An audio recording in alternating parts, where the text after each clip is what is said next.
being, as ever, years late to the party. My wife and I were only midway through season 1 of House of Cards when news emerged that star Kevin Spacey might or might not have drunkenly groped then 14-year-old actor Anthony Rapp in 1986.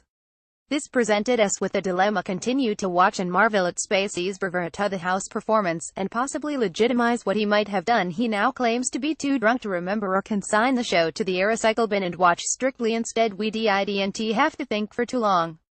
Possibly because we aren't the parents of Anthony Rapp, and possibly because Strictly just isn't the same without Bruce.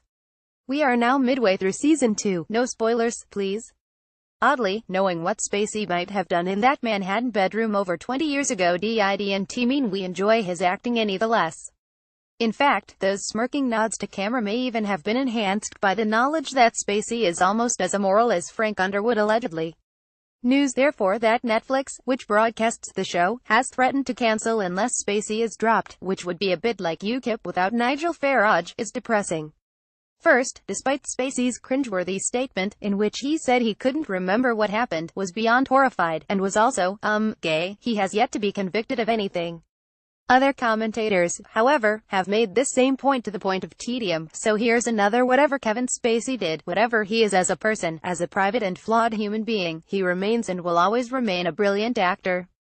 Oscars, Emmys, Screen Acting Guilds, a Laurence Olivier Award. What do we do with all those statuettes now? Turn them into a bonfire with Spacey as the guy? This may come as a shock, but sometimes, the most accomplished and creative people aren't the nicest. I'm neither nice nor very accomplished, but that's another story. Lord Byron wrote sublime poetry, but was also a bit of a git. Michael Jackson wasn't necessarily the first person you'd call to babysit, yet he created Billie Jean. William Golding tried to rape a 15-year-old. J.D. Salinger nubbed a 14-year-old, and wrote one of the greatest novels of our time, so they say. I never quite grasped it. Caravaggio probably killed a man in a brawl. Lewis Carroll would probably have considered Rapp middle-aged and the wrong sex. There have even been rumors that the greatest artist of them all, Shakespeare, was not only bisexual, oh, the horror, but might have had a bit of a thing for young boys, like Oscar Wilde, darling of the Chatterati. Which leads to an interesting thought: if it was ever proved beyond doubt that Shakespeare buggered kids, what would we do with his sonnets? As the Westminster Scandal in a Teacup proves, morality is transient, reflecting its age. We live in a society supposedly more liberated than ever before, yet struggle to interpret the new rules and mores. Laws change too. Until 1885 it was legal to have sex with a 13-year-old in the UK.